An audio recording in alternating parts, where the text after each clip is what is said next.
Ooh-wee.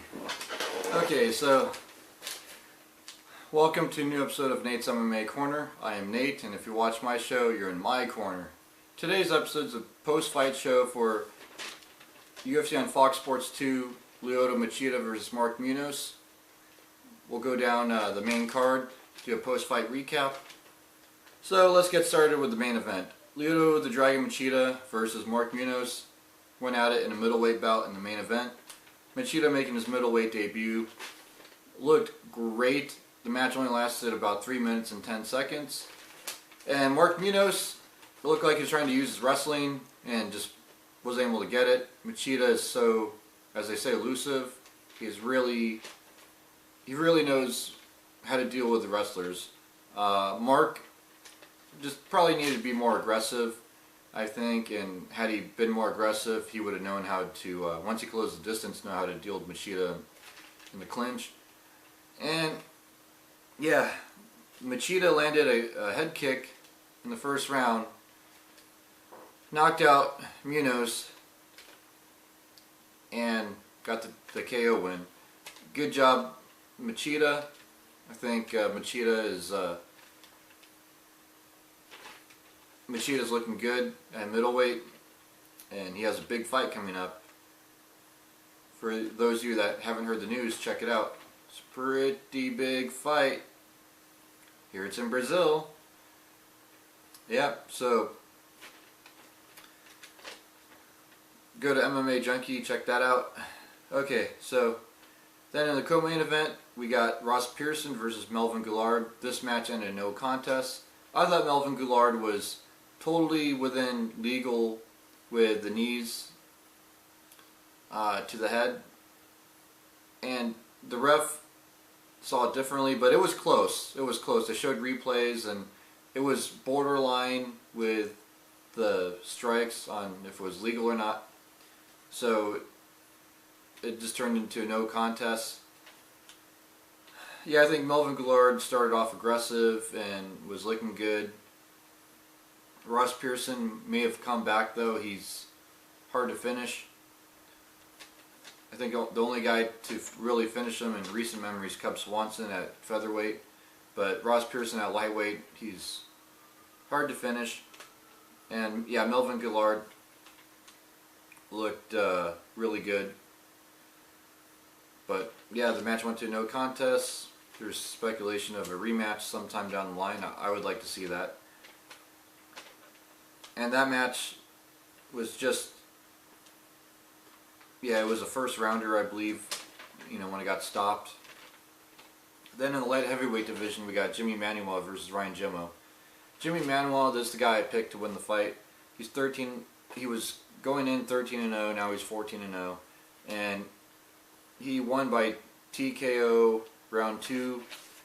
Yeah, Ryan Jimo, his legs just gave out, and they called off the fight, and it was a TKO win for Jimi, because Jimi was landing some really good leg kicks. He's really good at his Muay Thai, knows how to keep a good distance, find his reach. Ryan Jimo, I think he's more well versed overall in MMA. I think he has overall probably the better ground game, but neither one are known for insanely good ground game. But yeah, Ryan Jimo, though, I hope he comes back bigger, better, stronger. Big Ryan Jimo fan. And then in the lightweight division, we got Norman Parke versus John Tuck. Oh yeah, the Ryan Jimo and Jimi Manuwa fight was a good back and forth first round for a bit, and then in the second round is when it got stopped. Yeah, so now let's get on to the lightweight division again on the main card. Norman Parke versus John Tuck. Yeah, Norman Parke won by unanimous decision. Norman Parke looks really good right now. He won the Ultimate Fighter, the Smashes season, and he's just looking really good. I think this guy has potential to really go places. He's still pretty young, still has a lot of fights left in him, and he has experience. He's had over 20 professional MMA fights. This guy can really go places. I knew John Tuck. The thing about John Tuck was his experience would go against him, because yeah, he was 7-0 coming into this bout, but that's only 7 fights compared to 20 fights with Norman Parke. John Tuck is, submission guy. Norman Parke, well-rounded.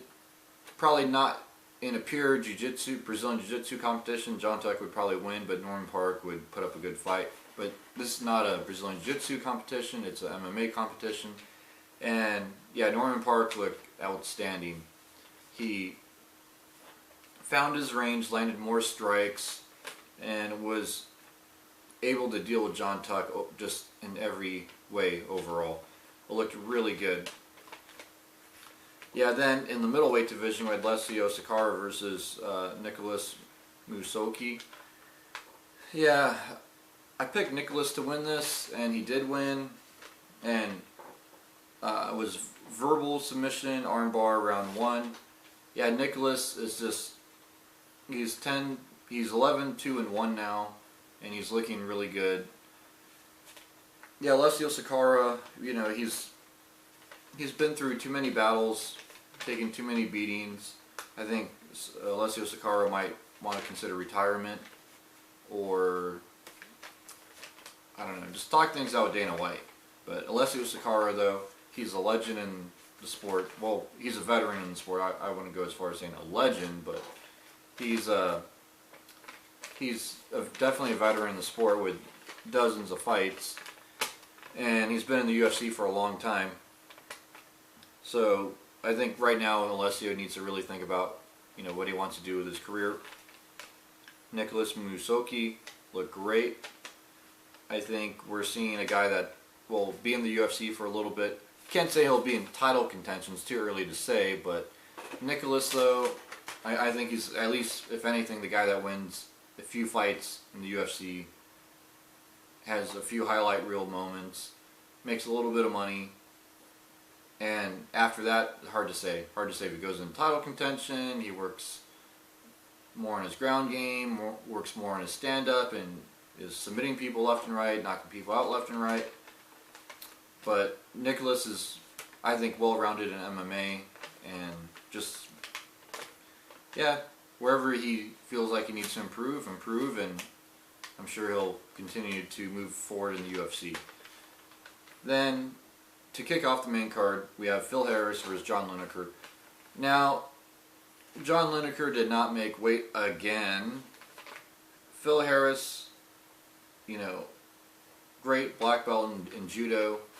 But yeah, I picked John Lineker to win this. It's of course disappointing John Lineker did not make weight. This was originally going to be a flyweight bout, but got turned into a catchweight bout because John Lineker didn't make weight. And John Lineker won by TKO punches in round 1. John Lineker, he needs to figure out what he's doing wrong with his weight cutting, because obviously he's making some sort of mistake.